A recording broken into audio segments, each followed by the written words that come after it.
Hello बच्चों, मैं आपका गणित शिक्षक कमलेंद्र हूँ। आज हम लोग कक्षा 9 गणित के अध्याय 1 संख्या पद्धति के अंतर्गत अनुच्छेद 1.6 वास्तविक संख्याओं के लिए घातांक नियम, जो कि आपकी गणित की किताब में पेज 28, 29 और 30 पर है, को समझने का प्रयास करेंगे। इसके अंतर्गत पहले हम किसी धनात्मक वास्तविक संख्या के nवें मूल को समझेंगे या जानेंगे। माना a 0 से बड़ी एक वास्तविक संख्या है, अर्थात a एक धनात्मक वास्तविक संख्या है और n एक धनात्मक पूर्णांक है। तब उस स्थिति में यदि हम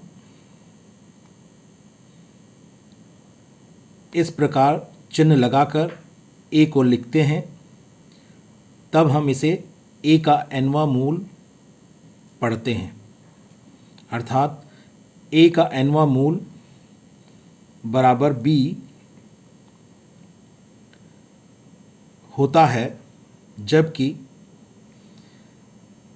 b की घात n बराबर a हो और साथ ही साथ b 0 से बड़ा हो, अर्थात b भी धनात्मक वास्तविक संख्या हो।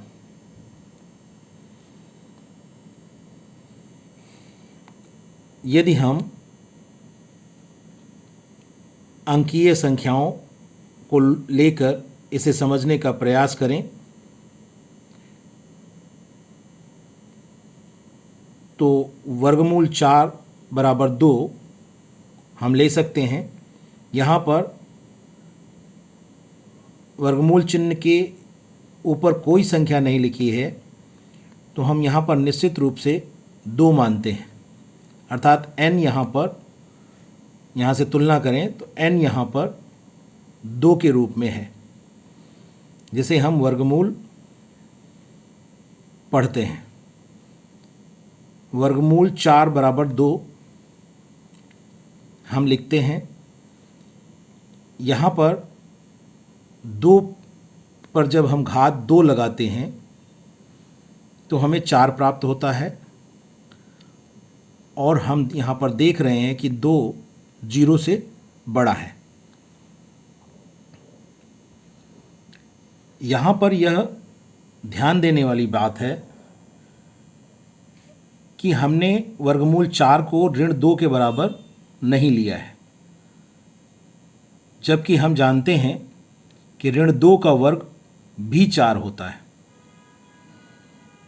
हमने ऐसा इसलिए नहीं लिया क्योंकि nवें मूल को परिभाषित ही इस तरह से किया गया है कि जो nवां मूल होगा वह धनात्मक वास्तविक संख्या होगी, अर्थात 0 से बड़ी संख्या होगी, जबकि ऋण 2 0 से छोटा है। इसीलिए हम इसे नहीं लेते हैं। परंतु कुछ विशेष परिस्थितियों में हम nवें मूल के धनात्मक और ऋणात्मक दोनों मानों को लेते हैं, अर्थात वर्गमूल 4 के रूप में हम ऋण 2 और धन 2 दोनों ही मानों को लेते हैं। ऐसा हम लोग द्विघात समीकरण को हल करते समय अक्सर करते हैं। परंतु ऋण 2 प्रत्येक स्थिति में न लेने के पीछे एक ही कारण है कि nवें मूल को जब परिभाषित किया गया है तो उसमें nवें मूल को धनात्मक ही लिया गया है। इसी कारण हम ऋणात्मक मूल को छोड़ देते हैं। अब आप समझ गए होंगे कि हम nवें मूल में धनात्मक मान ही क्यों लेते हैं।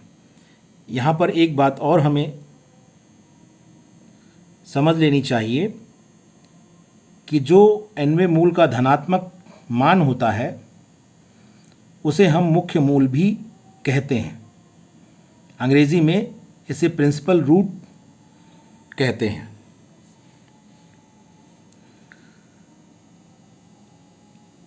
nवें मूल को अंग्रेजी में nth रूट भी कहते हैं। घातांकों की भाषा में हम nवें मूल को a की घात 1/n के रूप में भी लिखते हैं। यह भी आपको ध्यान रखना है। इसके अतिरिक्त यदि हम a को 0 से बड़ी वास्तविक संख्या लेते हैं अर्थात धनात्मक वास्तविक संख्या लेते हैं तथा m और n को ऐसे पूर्णांक के रूप में लेते हैं कि उनमें एक के अतिरिक्त कोई अन्य उभयनिष्ठ गुणनखंड ना हो, साथ ही साथ n 0 से बड़ा हो अर्थात n धनात्मक पूर्णांक हो, तब उस स्थिति में a की घात m/n को हम लिख सकते हैं nवां मूल a का nवां मूल और पूरे की घात m, या a की घात m का nवां मूल। इस प्रकार से हम लिख सकते हैं। इसे अगर समझना चाहें तो आप समझने के लिए इस तरह से लिख सकते हैं, जैसे कि a की घात m/n लिखा जाए तो हम m/n को 1/n गुणे m भी लिख सकते हैं। और जब यहाँ पर a की घात m/n को हम a की घात 1/n और पूरे की पावर m लिखते हैं, तब उस स्थिति में वास्तव में जो घात में संख्याएं लिखी हैं वह 1/n गुणे m ही लिखा गया है। आप आगे अभी घातांकों के नियम के अंतर्गत यह इस प्रकार के नियम को पढ़ेंगे। तो यहाँ पर 1/n गुणे m लिखा है और a की घात 1/n को हमने अभी अभी ऊपर पढ़ा है कि उसे nवें मूल की तरह हम लिख सकते हैं। इसी कारण यहाँ a की घात 1/n की जगह nवां मूल लिख दिया गया है इस रूप में, और पूरे की घात m ऐसे ही आ गया। तो अब आपको यह स्पष्ट हो रहा होगा कि a की घात m/n को nवां मूल और पूरे की घात m कैसे लिख दिया गया। इसके अतिरिक्त m/n को हम m गुणे 1/n भी लिख सकते हैं। इसीलिए हम a की घात m/n को a की घात m और पूरे की घात 1/n इस रूप में भी लिख सकते हैं। यहाँ पर भी घातों की गुणा हो जाती है, अर्थात यहाँ पर भी एक तरह से a की घात m गुणे 1/n लिखा हुआ है, और इसीलिए m/n की जगह पर हम m गुणे 1/n लिख सकते हैं, या इस रूप में घात के भी लिख सकते हैं, घात के इस रूप में भी लिख सकते हैं। अब ऐसे अगर आप समझने का प्रयास करें तो 1/n जब जहाँ भी घात में रहता है, जिसके ऊपर भी घात के रूप में 1/n लिखा रहता है, हम उसी के nवें मूल के रूप में उसे लिख सकते हैं। तो यहाँ पर आप देख रहे हैं a की घात m के ऊपर 1/n लगा हुआ है, इसीलिए हम a की घात m का nवां मूल करके उसे लिख सकते हैं, क्योंकि nवें मूल को a की घात 1/n के रूप में लिखा जा सकता है, यह हम पहले ही जान चुके हैं। तो इस प्रकार a की घात m/n को ए के nवें मूल की घात पूरे की घात m के रूप में तथा a की घात m के nवें मूल के रूप में कैसे लिख सकते हैं, यह आप समझ गए होंगे। अब हम घातांकों के नियम या लॉज ऑफ इंडिसेस के बारे में जानेंगे और उसे समझने का प्रयास करेंगे। यदि हम a को धनात्मक वास्तविक संख्या के रूप में लें और p और q को परमेय संख्या के रूप में लें तो घातांकों का जो पहला नियम है उसे हम a की घात p गुणे डॉट, यहाँ पर है डॉट का मतलब गुणा है, a की घात p गुणे a की घात q बराबर a की घात p प्लस q लिख सकते हैं। यहाँ पर क्या हो रहा है, दोनों ही घात के रूप में लिखी हुई संख्याओं के आधार समान हैं और ऐसी स्थिति में बीच में दोनों ही संख्याओं के बीच में गुणे का चिन्ह है, इसलिए हम घातों को यहाँ पर जोड़ देते हैं, अर्थात उसे a की घात p प्लस q के रूप में लिख सकते हैं।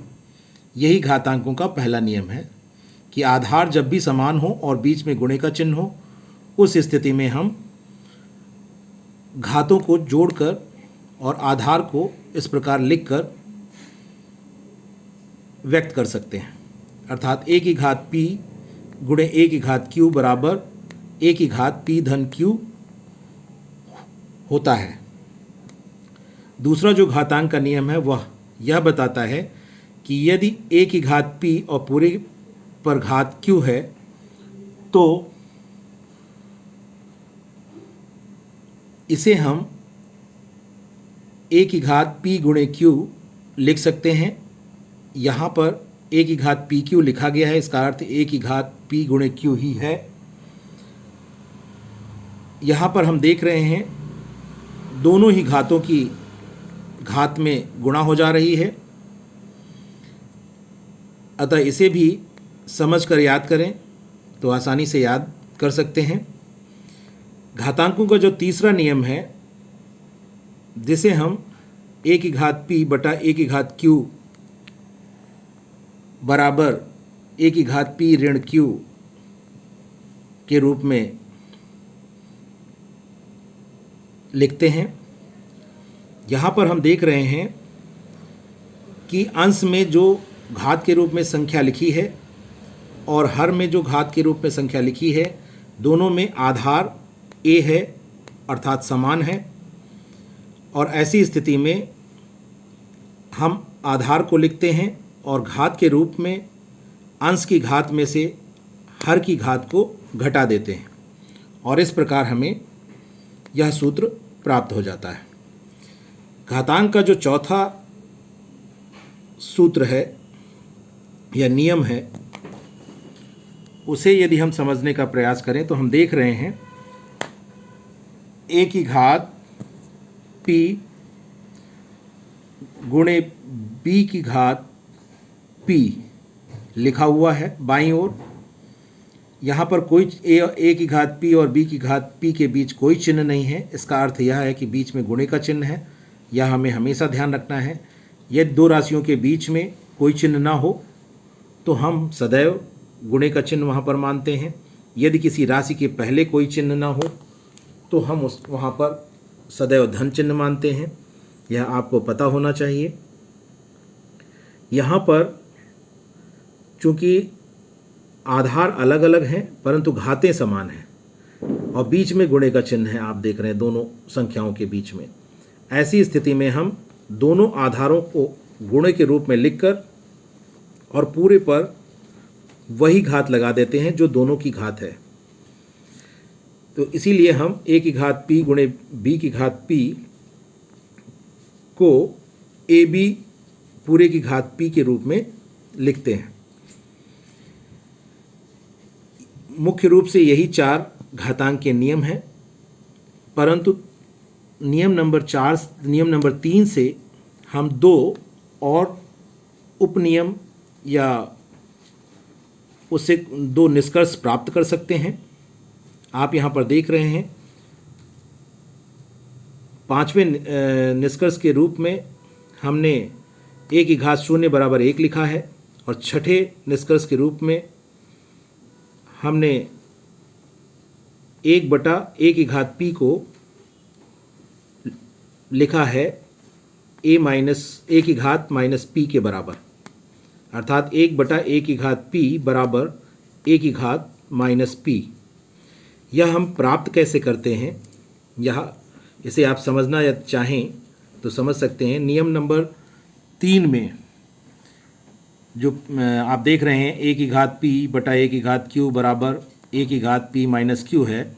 यहाँ पर यदि हम p बराबर q ले लें तो बाईं ओर a की घात p बटा a की घात p हो जाएगा, a की घात p बटा a की घात p हो जाएगा, और इस तरह से उसे हम a की घात p माइनस p लिख सकते हैं, और p घात में कट जाएगा तो 0 मिलेगा, अर्थात वो a की घात 0 के बराबर हो जाएगा।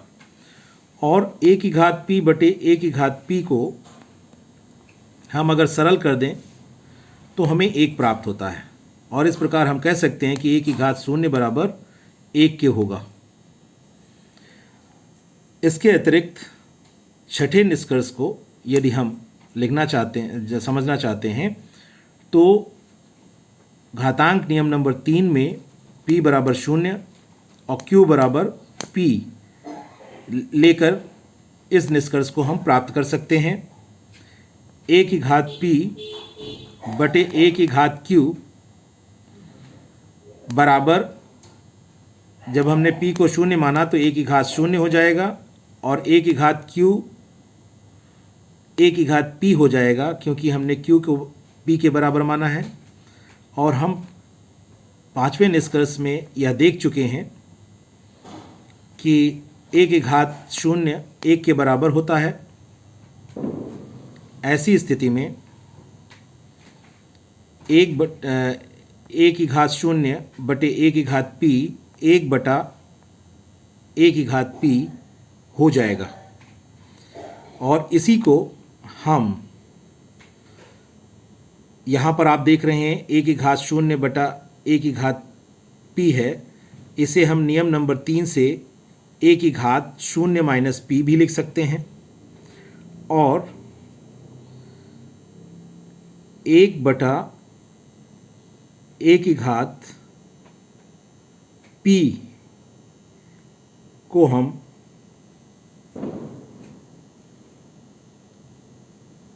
a की घात माइनस p भी लिख सकते हैं, क्योंकि यहाँ पर जो a की घात 0 माइनस p हमें प्राप्त हो रहा है वह माइनस p के बराबर होगा, और इस आधार पर हम 1 बटा a की घात p बराबर a की घात माइनस p लिख सकते हैं। इस प्रकार आपने घातांक के नियमों के बारे में जानकारी प्राप्त की। यदि हम थोड़ा घातांक के रूप में लिखी गई राशियों को भी समझना चाहें तो हम जानते हैं कि a की घात में जो भी संख्या लिखी जाती है उसे वह a की घात p के रूप में लिखी जाती है। इसमें जो नीचे बड़ी लिखी बड़े अक्षरों में लिखी गई या बड़े अंकों में लिखी गई संख्या होती है उसे हम आधार कहते हैं, अंग्रेजी में बेस कहते हैं। और आधार के ऊपर जो एक छोटे अंकों में संख्या लिखी रहती है या अक्षर लिखा रहता है उसे हम घात या घातांक कहते हैं। अंग्रेजी में इसे पावर या इंडेक्स कहते हैं। बच्चों को समझाने के लिए हम सदैव घात के रूप में लिखी गई संख्या को इस प्रकार से समझाते हैं कि जैसे किसी व्यक्ति के कंधे पर कोई बच्चा बैठा हो तो बच्चे के लिए व्यक्ति जो होता है वो आधार की तरह होता है। यदि बच्चा, यदि व्यक्ति बच्चे के नीचे से हट जाए तो बच्चा नीचे गिर जाएगा। अर्थात व्यक्ति बच्चे के लिए आधार की तरह से होता है और बच्चा छोटा होता है व्यक्ति से और वह उसके कंधे पर होता है, तो उस बच्चे को हम घात या घातांक की तरह से मान सकते हैं और व्यक्ति को आधार की तरह से, और इस प्रकार हम घात के रूप में लिखी गई संख्या को आधार और घात या घातांक के रूप में समझ सकते हैं। जब भी हम a की घात p लिखते हैं तो उसका अर्थ यह होता है कि हम a को p बार लिखें। a की घात p अगर लिखा हुआ है तो इसका अर्थ यह होता है कि a को हम p बार लिखें और सभी a के बीच में गुणे का चिन्ह लगाते चले जाएं। दो a के बीच में गुणे का चिन्ह लगाएं। इस प्रकार जितने भी जोड़े बने हम 2a के बीच में गुणे का चिन्ह लगाते जाएं। इसीलिए इसे जब लिखते हैं तो a गुणे a गुणे इसी प्रकार गुणे a और फिर लिखते हैं p बार, यानी a को हम p बार लिखेंगे और a के बीच में 2a के बीच में सदैव गुणे का चिन्ह लगाएंगे। तो अब आप a की घात p को समझ गए होंगे। यदि हम अंकीय संख्या लें, जैसे 2 की घात 3 लें और इसे समझने का प्रयास करें तो हम यह कहेंगे कि 2 को आप 3 बार लिखें और 2 के बीच में गुणे का चिन्ह लगाते जाएं। और इसी प्रकार 2 की घात 10 को भी आप समझ सकते हैं। 2 की घात 10 यदि है तो हम 2 को 10 बार लिखेंगे और 2 बार जब 2 आए तो उसके बीच में हमें हमेशा गुणे का चिन्ह लगाना है। इसीलिए हम इसे 2 तरह से लिख सकते हैं। 2 को या तो हम 10 बार लिखें और प्रत्येक 2 के जोड़े के बीच में गुणे का चिन्ह लगाते चले जाएं। एक तो तरीका यह हुआ। दूसरा तरीका यह हुआ कि हम 2 गुणे 2 गुणे 2 गुणे और इसी प्रकार आगे भी और फिर गुणे 2 लिखें और ब्रैकेट में 10 बार लिख दें। अर्थात 2 को हमने यहाँ पर 10 बार लिखा, यह माना जाएगा और प्रत्येक 2 के प्रत्येक जोड़े के बीच में हमने गुणे का चिन्ह लगाया, यह माना जाएगा। इस प्रकार आपने घातांक के रूप में जब हम संख्याओं को लिखते हैं तो किस प्रकार उन्हें समझना है यह समझ गए होंगे। यदि इसी आधार पर हम घातांक के नियमों को समझने का प्रयास करें तो आप देख सकते हैं जो पहला नियम है इसका अर्थ यह हुआ, जिसमें आप देख रहे हैं a की घात p गुणे a की घात q लिखा हुआ है, अर्थात a को यहाँ पर p बार लिखना है गुणा में और यहाँ पर a को q बार लिखना है गुणा में। अर्थात जब दोनों को मिलाकर लिखा जाएगा तो a को p प्लस q बार लिखा जाएगा और इसीलिए इसे यहाँ पर लिखा गया है a की घात p प्लस q। तो यह स्पष्ट हो गया होगा अब आपको। ऐसे ही जो दूसरा नियम है इसमें लिखा गया a की घात p और पूरे की घात q। इसका अर्थ यह है कि a की घात p को हमें q बार लिखना है और a की घात p जो q बार लिखा जाएगा उसमें भी प्रत्येक a की घात p को अगर हम लिखने का प्रयास करें तो हम देखेंगे कि a की घात p को हम इस प्रकार लिख सकते हैं कि p बार हम a को लिखें और a के प्रत्येक जोड़े के बीच में गुणे का चिन्ह हो और ऐसी स्थिति में a को pq बार या p गुणे q बार लिखा जाएगा और a के प्रत्येक जोड़े के बीच में गुणे का चिन्ह होगा। इसी कारण हम a की घात p पूरे की घात q को a की घात p गुणे q या a की घात pq लिखते हैं।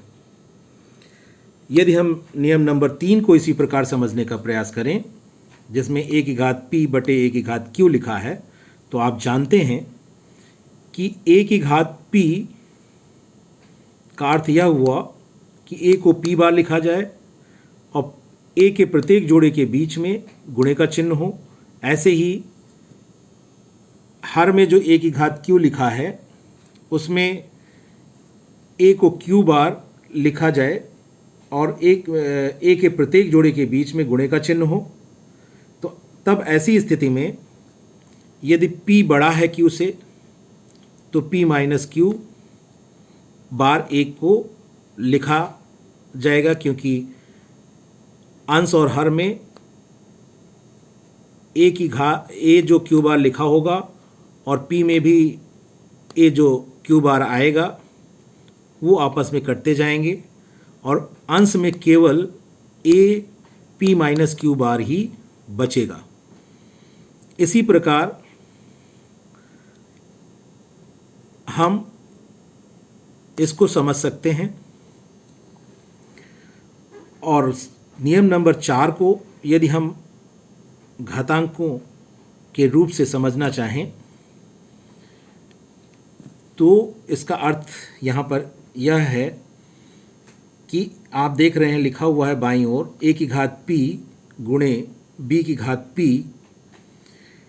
इसका अर्थ यह हुआ कि a को p बार लिखना है और a के प्रत्येक जोड़े के बीच में गुणे का चिन्ह होगा और b को भी p बार लिखना है और b के प्रत्येक जोड़े के बीच में गुणे का चिन्ह होगा।